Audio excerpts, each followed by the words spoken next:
Sir ఇప్పుడు boy friend girl ఫ్రెండ్ని చంపడం ట్రెండ్ అయిపోయింది. అంటే ఇప్పటికి వరకు మనం 2-3 సార్లు మాట్లాడుకున్నాం కూడా. ఈరోజు కూడా సేమ్ వైరల్ అవుతుంది. పూణేలో అమ్మాయిని తన బాయ్ ఫ్రెండ్ అంటే 10 ఏళ్ళుగా కలిసి ఉన్న అబ్బాయి తనని చంపాడు. ఎందుకు చంపి ఉంటారు? వీళ్ళిద్దరిది కూడా లక్నో అండి. బేసిక్గా వీళ్ళ ఊరు లక్నో. లక్నోలో వీళ్ళు ఒకే ఏరియాలో ఉండేవాళ్ళు. ఈ అబ్బాయి పేరు రిషబ్ నిగమ్, అమ్మాయి పేరు వందన ద్వివేది. సో వీళ్ళిద్దరు కలిసి ఉండేవాళ్ళు. అయితే ఈ మధ్య ఆ అమ్మాయికి పూణేలో జాబ్ వచ్చింది. తను సాఫ్ట్వేర్ ఇంజనీరు. ఈ అబ్బాయి ఏమో నవీ ముంబైలో ఉంటున్నాడు. సో 10 ఏళ్ళు అయిపోయింది వీళ్ళిద్దరి మధ్య. ఆ అమ్మాయికి కొంత ఇతని పట్ల ఇంట్రెస్ట్ పోయినట్టుగా కనబడుతుంది. ఇతనికేమో పోలేదు ఆ అమ్మాయి పట్ల. సో మేజర్ కాన్ఫ్లిక్ట్ అక్కడ వచ్చింది. దాంతో ఆ అమ్మాయి మెల్లగా అవాయిడ్ చేయడం మొదలుపెట్టింది. సరిగా కాల్స్కి రెస్పాండ్ అవ్వకపోవడం, మెసేజ్కి రిప్లై లేకపోవడం ఇలాగా జరిగింది. దాంతో ఇతనికి ఏంటంటే ఆ అమ్మాయి మీద నిఘా పెట్టాడు. ఎవరినో వీళ్ళ కొలీగ్స్ని వాళ్ళని అడగడం, ఈ అమ్మాయి వేరే అబ్బాయితో క్లోజ్గా ఉంది ఇవన్నీ. దాంతో మొన్న ఏం చేశాడంటే సాటర్డే 25వ తేదీ యాక్చువల్గా 25వ తేదీ ఇట్లా నేను నిన్ను చూడలేకుండా ఉండలేకపోతున్నాను, ఒకసారి కలవాలి, నేను వస్తాను అని చెప్తే సరే అమ్మాయి ఇతను బాగా పెర్సిస్ట్ చేస్తూ ఉంటే రమ్మని చెప్పింది. ఇతను వెళ్ళి అక్కడ పూణేలో హింజావాడి అనే ఒక ఏరియా ఉంటుంది. ఆ ఏరియాలో ఓయో టౌన్ హౌస్ హోటల్ అని ఒక హోటల్ 306 రూమ్ నెంబర్ దాన్ని తీసుకున్నారు. 25 నుంచి కలిసి ఉంటున్నారు. 4-5 రోజులు కలిసి ఉన్నారు ఇద్దరు ఆ గదిలోనే. అయితే ఇతని ప్లాన్ వేరే. యాక్చువల్గా ఇతను వెళ్ళిందే అమ్మాయిని హత్య చేయాలనే వెళ్ళాడు ప్లాన్డ్గా. గన్ను కూడా ఎక్కడో సంపాదించాడు. గన్ను తీసుకొని అమ్మాయిని చంపేయాలని వెళ్ళాడు. అయితే చంపే ముందు ఆ అమ్మాయితో ఏదో స్పెండ్ చేయాలని కూడా అనుకున్నట్టున్నాడు చివరిగా. సో అలా అనుకొని ఆ అమ్మాయి నమ్మించి ఇట్లా నువ్వు ఇట్లా నన్ను అవాయిడ్ చేస్తున్నావు, ఇక మీద నేను కలవకపోవచ్చేమో, అందుకని చివరిగా 4 రోజులు కలిసి ఉందాము అంటే ఆ అమ్మాయి కూడా ఒప్పుకున్నట్టుంది. సరే ఇట్లయినా వీడు వదిలేస్తాడేమో అని. సో మొత్తానికి అలా 4 రోజులు కలిసి ఉన్నాక మొన్న సాటర్డే నైట్ 9:45కి అమ్మాయిని 4 రౌండ్లు కాల్చినట్టుగా చెప్తున్నారు. సో కాల్ చేసి అరౌండ్ 9:45కి కాల్చి 10కి అలా వెళ్తున్నాడు. సీసీటీవీలో ఇవన్నీ రికార్డ్ అయింది. బట్ ఈ హోటల్లో వాళ్ళు చూసుకోలేదని చెప్తున్నారు. సౌండ్ కానీ బయటికి అతను టీవీ సౌండ్ బాగా లౌడ్గా పెట్టి కాల్చినట్టుగా చెప్తున్నారు. సో దానివల్ల వీళ్ళకేమీ తెలియదు. మరుసటి రోజు మార్నింగ్ క్లీనింగ్ కోసం వెళ్ళినప్పుడు వీళ్ళు చూసుకున్నారు.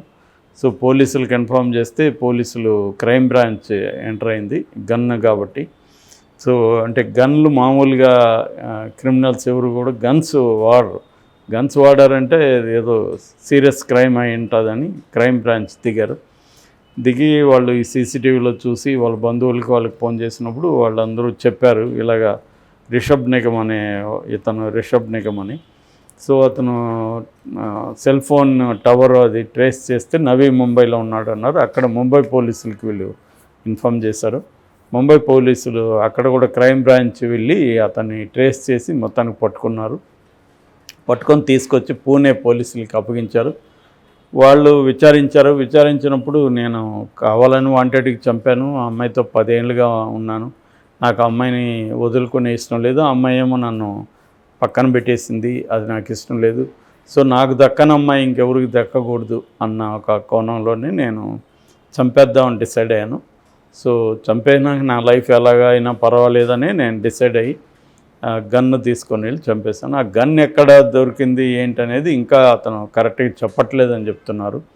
సో దాని మీద ఎంక్వైరీ అయితే జరుగుతుంది. అంటే బేసిక్గా ఇది జరిగింది. ఇది అమ్మాయి ఒక సాఫ్ట్వేర్ ఇంజనీర్ కావడం, పూణేలో ఈ మధ్య మనకు తెలుసు ఒక హైదరాబాదు, చెన్నై, బెంగళూరు తరహాలోనే పూణేలో కూడా సాఫ్ట్వేర్ ఇండస్ట్రీ బాగా డెవలప్ అయింది.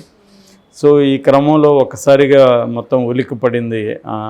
జనరల్గా మామూలుగా పూణే ఏంటంటే ముంబై లాగా క్రైమ్ కూడా అక్కడ అంత క్రైమ్ రేట్ ఉండదు అనమాట, కొద్దిగా అక్కడ పీస్ఫుల్గానే ఉంటుంది. సో అక్కడ ఇలా జరగడం, అది కూడా గన్తో కాల్చడం అనేది ఒక సంచలనంగా చెప్పుకోవచ్చు. అయితే దీని ఇంకా వెనకైతే ఇంకేం లేదు, ఈ అబ్బాయి మైండ్ సెట్ అని మనం చెప్పుకోవచ్చు. నిన్న కూడా నేను ఒక వీడియోలో చెప్పాను, అదేంటంటే జిల్టెడ్ లవ్ అంటారు దీన్ని. సైకాలజిస్టులు అంటే ఇది అఫిషియల్ లాంగ్వేజ్ కాదు, జిల్టెడ్ లవ్ సిండ్రోమ్ అని పిలుస్తారనమాట. జిల్టెడ్ లవ్ సిండ్రోమ్ అంటే ఒక లవ్లో ఉన్న వ్యక్తులు ఒకసారి దాన్ని ఆ ప్రేమ దొరకనప్పుడు, ఒక వ్యక్తి నుంచి ఎదుటి వ్యక్తి నుంచి దొరకనప్పుడు ఏం చేస్తారంటే ఆ వ్యక్తి ని మర్చిపోలేక మామూలుగా సాడ్గా అయిపోయే అవకాశాలు ఉంటాయి. కొంతమంది మన పాత దేవదస్తులాగా మందు కొడుతూ అలాగైపోతారు. కొంతమంది ఏమో డిస్పైర్ అంటే కంప్లీట్ నిరాశలకి కూరుకుపోయి ఏ పని చేయకుండా అది మెల్లగా డిప్రెషన్లోకి దారితీసి అది ఒక్కొక్కసారి ఆత్మహత్యకు కూడా దారితీస్తుంది. అలాగా అయిపోయేవాళ్ళు ఉంటారు. ఇంకొంతమంది ఏంటంటే అగ్రెసివ్గా మారుతారు. ఈ అగ్రెసివ్ అనేది ఏంటంటే దాన్ని ఫేజన్ లవ్ అని కూడా అంటారు. యాక్చువల్గా ఫేజన్ లవ్ అంటే ఇద్దరితో తను లేకుండా తన జీవితాన్ని ఊహించుకోలేదు. ఇద్దరితో అంటే కంప్లీట్ ఫీల్ గారు తనతో. అందుకని పాత సామెత అవుతుంది, they loved so much that they killed each other అని. అంటే ఒకరినొకరు అంత గట్టిగా ప్రేమించుకున్నారు, ఎంత గట్టిగా అంటే చంపుకునే అంత అని. ఇది గోర్కీ కథ కూడా ఉంటుంది, మకర్ చుద్ర అని. దాంట్లో కూడా లవర్స్ ఇద్దరు ఒకరినొకరు చంపుకుంటారు అనమాట. దాంట్లో కూడా ఈ వాక్యం ఉంటుంది. సో అంటే they cannot live together or they cannot live separately అనేది కూడా మనం అనుకోవచ్చు. సో అట్లా ఇప్పుడు కలిసి ఉండలేని పరిస్థితి వీళ్ళిద్దరిది. ఎందుకంటే ఈ అమ్మాయికి ఇంట్రెస్ట్ పోయింది, ఈ అబ్బాయికేమో ఆ అమ్మాయిని వదిలి ఉండలేని పరిస్థితి. దాంతో ఆ అబ్బాయి ఏంటంటే ఆ మెంటల్గా అలాగా ఇది ఒక రోజులో వచ్చింది కాదు చంపాలని, కొద్ది రోజుల నుంచి ఘర్షణ జరుగుతుంది వీళ్ళిద్దరి మధ్య. అంటే ఈ అమ్మాయి కంప్లీట్గా అతన్ని పక్కన పెట్టేసినప్పుడు అతను దాన్ని తట్టుకోలేని ఒక పెయిన్, ఆ పెయిన్ నుంచి వచ్చే కోపము, యాంగరు, దాని నుంచి ఒక డెస్పరేట్నెస్ అంటాం, అంటే తెగింపు వస్తుంది. సో ఇంకేమీ లైఫ్లో వాళ్ళకి ఇంకేమీ కనబడదు. ఆ అమ్మాయిని తనకి కావాలన్నా కావాలి, లేదంటే అమ్మాయి ఉండకూడదు, ఈ భూమి మీద ఉండకూడదు అన్న ఒక తెగింపు వచ్చేస్తుంది మనిషి. దానివల్ల కాన్సిక్వెన్సెస్ వాళ్ళు థింక్ చేసే మైండ్ సెట్లో ఉండరు వాళ్ళు. మామూలుగా అయితే మనం ఏ పనన్నా ఎవరన్నా క్రైమ్ చేయాలనుకున్నప్పుడు కాన్సిక్వెన్సెస్ ఆలోచిస్తాం. ఈ క్రైమ్ చేస్తే దీని తర్వాత పరిస్థితి ఏంది అనే జనరల్గా దాని తర్వాత ఏముంటుంది, పోలీస్ స్టేషను, జైలు, కోర్టు ఇవి ఉంటాయి. ఇంకా ఇదైతే శిక్ష పడి కంప్లీట్గా జైల్లో ఉండాలి. కానీ వీళ్ళు ఏంటంటే ఆ కాన్సిక్వెన్సెస్ థింక్ చేయరు. ఒకవేళ థింక్ చేసినా దానికి రెడీగా అనుకుంటారు, జైలు కన్నా పోదాం, చనిపోదాం, ఏమన్నా చేద్దాం, ఆమె మాత్రం ఉండొద్దు అన్న ఒక మైండ్ సెట్లోకి వెళ్ళిపోతారు. నిజానికి ఇలాంటి వాళ్ళకి సైకలాజికల్ గైడెన్స్ ఉండి వాళ్ళ ఫ్రెండ్స్, బంధువులు కానీ గైడెన్స్ ఇచ్చి కొంత థెరపిస్ట్ దగ్గరికి తీసుకెళ్ళి కొద్ది రోజులు కౌన్సిలింగ్ ఇస్తే ఖచ్చితంగా రికవరీ అవుతారు ఎక్కువ మంది. కానీ అట్లాంటిది ఎవరు కూడా ఇవ్వరు. ఇంకొంతమంది ఫ్రెండ్స్ కూడా ఎంకరేజ్ చేస్తారు దీన్ని, నువ్వు ఆ అమ్మాయిని ఖచ్చితంగా వేసేరా అని చెప్పి ఎంకరేజ్ చేస్తారు. అంటే నన్ను మోసం చేసింది, వేరే వాళ్ళతో తిరుగుతోంది, అది తట్టుకోలేరు. ప్రధానంగా తను వదిలేసి ఇంకొకరితో తిరగడానికి తట్టుకోలేరు. ఇది ఎక్కువగా మగవాళ్ళే ఈ కైండ్ ఆఫ్ వైలెన్స్ చేయడం వెనక కూడా ఏంటంటే ఒక రకమైన జెండర్ కంట్రోల్ తమకి ఉంది, అంటే విమెన్ మీద తనకు కంట్రోల్ ఉంటుంది అని అనుకోవడం ఒకటి.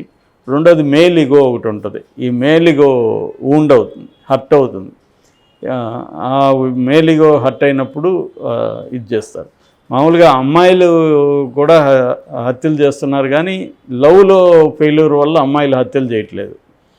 అమ్మాయిలు ఎక్కువ హత్యలు ఎట్లాంటివి చేస్తున్నారంటే భర్తలను ఎక్కువ భార్యలు చేస్తున్నారు లవ్ వల్లే. అంటే లవర్ కోసం భర్తను చంపేయడం అనేది ఎక్కువగా మనకి ఈ మధ్యగా ఫిమేల్ వైలెన్స్లో అది కనబడుతుంది. కానీ ప్రేమలో తనని వదిలేసిన బాయ్ ఫ్రెండ్స్ని హత్య చేయడం, ఆ బాయ్ ఫ్రెండే నాకు కావాలని గట్టిగా ట్రై చేయడం, అమ్మాయిలు లైట్ తీసుకొని ఇంకొకటి ఉన్నాళ్ళు అనుకొని వెళ్తున్నట్టు ఉన్నారు.